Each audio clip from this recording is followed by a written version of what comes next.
قبل ان الفيديو ده يا صديقي ما تنساش انك تدعي لاخواتنا الابطال. اللهم انصرهم، اللهم احفظهم، اللهم ثبت الارض تحت اقدامهم، اللهم كن لهم ولا تكن عليهم، اللهم امين. قبل ما نخش في احداث الفيلم يا صديقي، حابب اشكركم على 170,000 مشترك ودايما في تقدم ان شاء الله. شاي جاهز؟ تاب، يلا بينا. بيبدأ فيلمنا بواحد بيجري في الغابة وبيطلب المساعدة لأنه بيكون في شخص بيطارده عاوز يموته، بس بيقدر الشخص ده يوصل له وبيخلص عليه. تاني يوم بقى بنشوف عيلة لطيفة مكونة من 4 أفراد. الأب اسمه كاس، والأم اسمها كاثلين، والبنت اسمها إيمي، أما الابن اسمه جيفري. وبتبقى العيلة دي طالعة رحلة نهاية الأسبوع في الغابة، وبيبقى عندهم البيت المتنقل قاعدين فيه. تبدأ العيلة تشوي لحمة وبيقوموا مبسوطين جدا جدا، ما عدا بنتهم إيمي اللي بتاخد جنب لوحدها وبتقعد تكلم حبيبها. بعد ما بتخلص المكالمة بيناديها والدها عشان الغدا، بس بتقول له إنها مش جعانة وهتروح تتمشى شوية. بيبقى الأب قلقان على إيمي جدا، خصوصا إنهم في رحلة والمفروض يعني تكون فرحانة وكده وتشاركهم وقتها.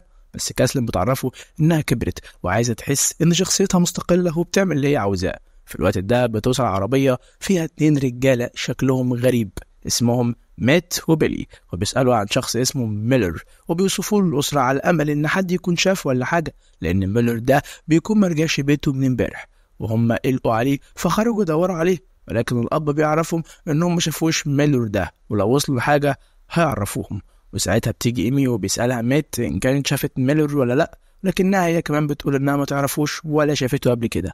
قبل ما بيمشوا بيديهم جيفري شوكولاتة ياكلوها، فبيشكروه على ذوقه كده وبيمشوا. وعايز اقول لك يا صديقي ان ميلر ده كان موجود معانا طول المشهد اللي احنا بنتفرج عليه حاليا ده. هتقول ازاي؟ هقول لك كمل عشان تفهم قصدي. بعدها بيقرر افراد الاسره انهم هيكملوا رحلتهم في مكان تاني في الغابه، وبيركبوا العربيه وبيمشوا.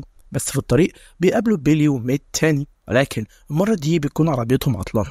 بيبقوا واقفين في نص الطريق عشان يطلبوا مساعده من اي حد يعدي. الصراحه انا بقتش مرتاح للاتنين دول.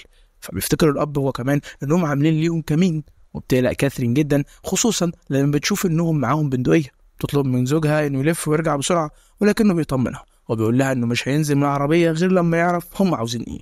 وقتها بيقول له مات ان العربية بتاعتهم عطلت في نص الطريق، وانه ممكن ياخد بيلي معاه لحد بيته حتى اللي بيبقى في طريقهم اصلا عشان بس يجيب العربية التانية. كيث بيبقى متردد في الاول، ولكن بيكمل من كلامه وبيقول له انه عارف انه قلقان منهم، خصوصا انهم طلبوا طلب زي ده وهو لسه ما يعرفهمش حتى، وانه هياخد بيلي بس مش اكتر. والفكرة هنا إن أكيد مش هيقدر بيلي يزيهم هما ال4 لوحده. فبيقتنع كيث بكلامه وبياخد بيلي معاهم.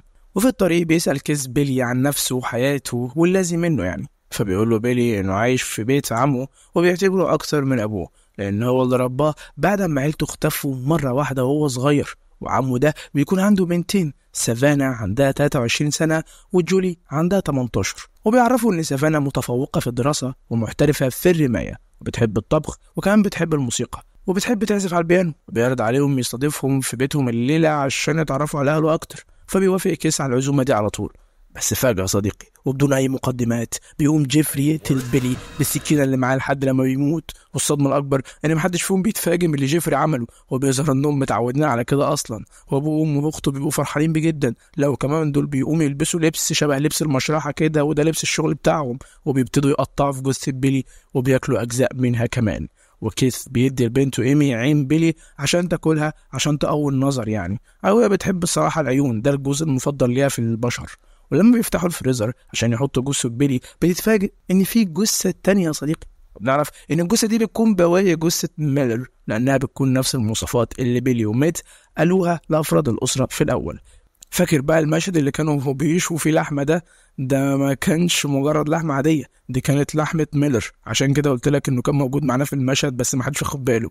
عامة بقى بعد ما بيخلصوا بيقرروا انهم هيتجهوا لبيت أسرة بيلي ده عشان يبات عندهم الليلة. وعلى الجانب التاني في بيت بيلي بنشوف سافانا واقفة في المطبخ بتحضر الأكل وبتنادي على والدها واختها عشان ياكلوا. وقت الأكل الباب بيخبط وبيستغربوا مين اللي هيكون بيخبط عليهم يعني دلوقتي، لأن بيلي في العادة بيبقى معاه مفتاح البيت أصلا. فبتقوم جولي تفتح وبتلاقي العيلة الكريمة هم اللي بيخبطوا وبيعرفوهم ان العربية بتاعتهم عطلت. ومشوا مسافة طويلة جدا في عز البرد لحد لما قابلوا قريبهم بيلي في الطريق، وقال لهم انهم يجوا البيت ده وهم هيستقبلوهم لحد الصبح. فبترحب بيهم جولي وابوها نيفل، ولما بيدخلوا بيطلب منهم كيس تليفون عشان يعملوا مكالمة. فبتقول له جولي ان عندهم موبايل واحد بس وهو حاليا مع بيلي دلوقتي. فبيقول لهم نيفل مفيش مشكلة، خلاص انتوا هباتوا معانا النهارده والصبح بيلي هيوصلكم لأقرب محطة بنزين بس لما يجي يعني. بعدها بيقعدوا يتغدوا معاهم وبيعجبهم اكل سافانا جدا جدا. وقت الاكل بتسالهم سافانا طالما انتوا قابلتوا بيلي ما جيتوش معاه بالعربيه ليه بدل لما تمشوا؟ السؤال ده بيوتر الاب جدا، بس بتقدر كاثلين تنقذ جوزها وتنقذ الموقف، وبتقول ان بيلي كان منفصل عن ميت، كل واحد بيدور على ميدور في مكان، وكان بيلي ماشي على رجله ومش راكب العربيه اصلا. وبيسمعوا صوت دبدبه في الدور اللي فوق، فبيسالوا عن مصدر الصوت. فبتقول لهم جولي ان ده ماك الكبير، واحد من افراد عيلتهم،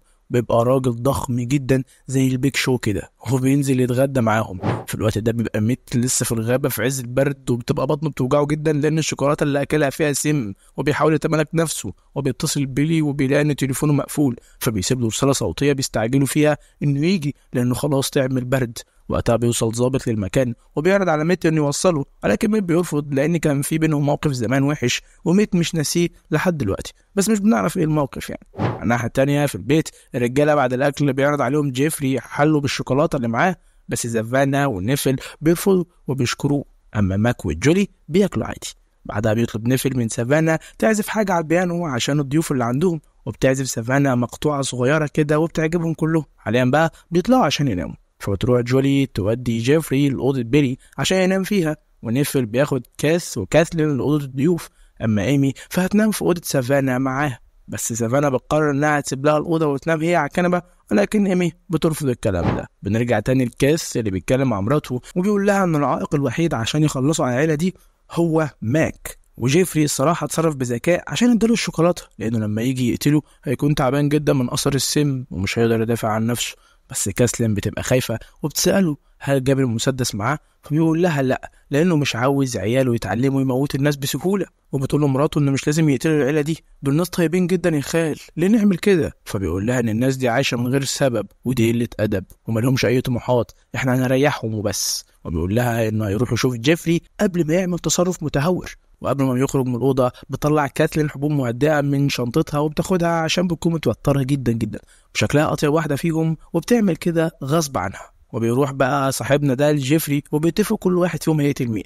فبيقول انا هقتل جولي وماك لانهم تعبانين اكيد من الشوكولاته اللي اديتها لهم وهيبقوا سهلين عليا، وايمي كده كده هتخلص على سافانا في الاوضه، وانت خلص على الراجل العجوز اللي فوق ده. في الوقت ده بتبقى سافانا مع والدها وبتجهزوا السرير عشان ينام، وبتقول انها خايفه من الناس دول جدا وحاسه انهم وراهم حاجه. فبيقول لها نيفل دول ناس طيبين جدا يا خال، وبيتريق كده وبيقول لها هيعملوا ايه يعني، هيموتونا ويحرقوا البيت يعني؟ ويا ريتك يا اخي ما قلت، لان اللي هيحصل اسوأ من كده.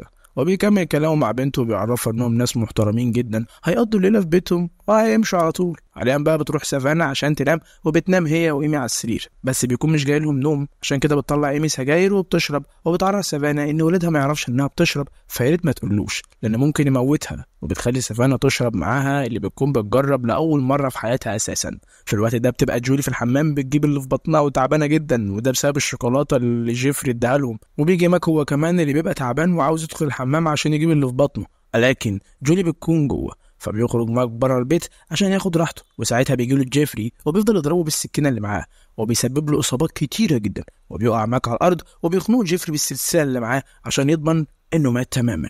تبقى سافانا سامعه الدوشه اللي تحت، بس ايمي بتقول لها ان مفيش حاجه والتهيؤات دي بتكون مفعول السجاير مش اكتر. في الوقت ده بيدخل كيث اوضه نيفل عشان يخلص عليه، بس نيفل بيقوم على صوت ماك وجيفري تحت، واول ما بيفتح النور بتاع الاوضه كيث بيخلص عليه بالفاس اللي معاه.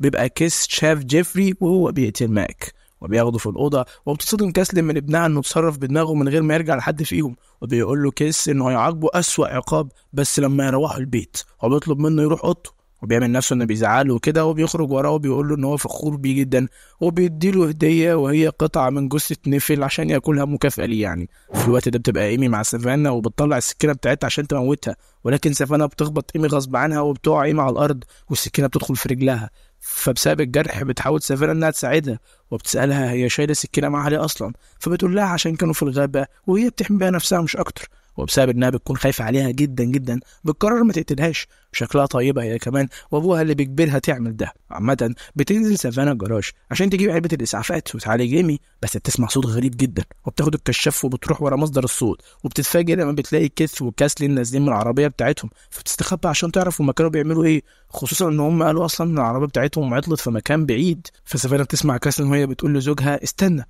لسه في دم على ايدك، وبتنضفه قبل ما يدخلوا البيت، فبيشكرها كيس وبيمشوا. لما بتتأكد سافانا انهم دخلوا البيت بتقرر انها تدخل العربية، فبتدور فيها وبتلاحظ الكاب بتاع بيلي موجود، فبتستغرب وبتكمل تدوير لحد لما بتفتح الفريزر، وبتصدم لما بتلاقي فيه 3 جثث متقطعين بتوع ماك وبيلي وكمان ميلر، ومش بتبقى عارفة تتصرف ازاي. في الوقت ده بتكون جولي خرجت من الحمام وهي تعبانة جدا جدا، وبتروح غرفة والدها، ولما بتدخل بتلاقيه ميت، فبتصوت. فبيجي كيس وقتها وبيكتم بقها وبياخدها المطبخ، بيبقى موجود معاه كاثلين وابنه جيفري، وبتجيلهم كمان ايمي بعد ما قدرت تربط الجرح، وبيطلب كيس من كاثلين انه يخلص على جولي اللي يا عيني بتنهار من العياط وقتها.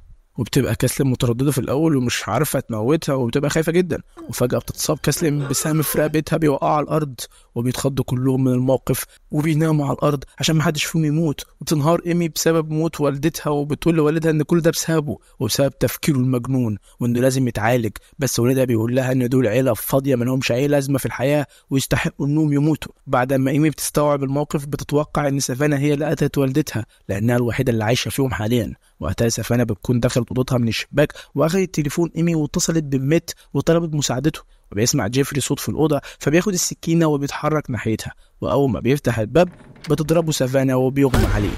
بنروح بقى الكيس اللي بعد ما ربط جولي في الكرسي وقال لها تطلب من اختها انها تيجي، ولكنها بترفض، فبيعورها بالسكينه في وشها وكمان بيكسر صباعها. هنا بتضطر سافانا انها تطلع لما بتسمع صوت اختها وهي بتتألم، وبتبقى مهدده جيفري بالسلاح عشان كيس يسيب اختها، لكن هو كمان بيحط السكينه على رقبه جولي، فبتخاف سافانا لحسن يموتها، عشان كده بتسيب جيفري وبيقدر كيس انه يكتفها هي كمان. بيبدا يعذبهم وبيقطع صباع من صوابع جولي، وبيطبخ الكبد بتاع نيفل وبيسيب الحله على النار، وبيجبر سافانا انها تاكل الكبد ولكنها بترفض، وبيبقى على وشك انه يقطع صباع سافانا هو كمان، بس سافانا بتقول له بنتك بتشرب مخدرات يا حاج وشربت معايا كتير. فبيتعصب كيس جدا وبيتخانق مع بنته، ازاي يعني تشرب مخدرات، احنا بنقتل بني ادمين بس. في الوقت ده بتقدر سافانا تفك نفسها وبتضرب كيس بالشوكه في عينه، والصدمه انه بيقدر يشيل عينه من مكانها وبياكلها كمان. وساعتها بيوصل مات وهو معاه البندقيه وبيضرب كيس طلقه بس بتيجي في دراعه، بتطلب منه سافانا يموته بسرعه، بس جيفري بيلهيه وبيقدر كيس ياخد من البندقيه، وبيبداوا هما الاتنين يضربوا في بعض. تقدر سافانا واختها يفكوا ايديهم وبتحاول سافانا تهرب، فجيفري بيروح وراها المطبخ. ساعتها سافانا بتدلق عليه ميه سخنه جدا اللي كانت في الحله، تقدر انها تخنقه وتموته.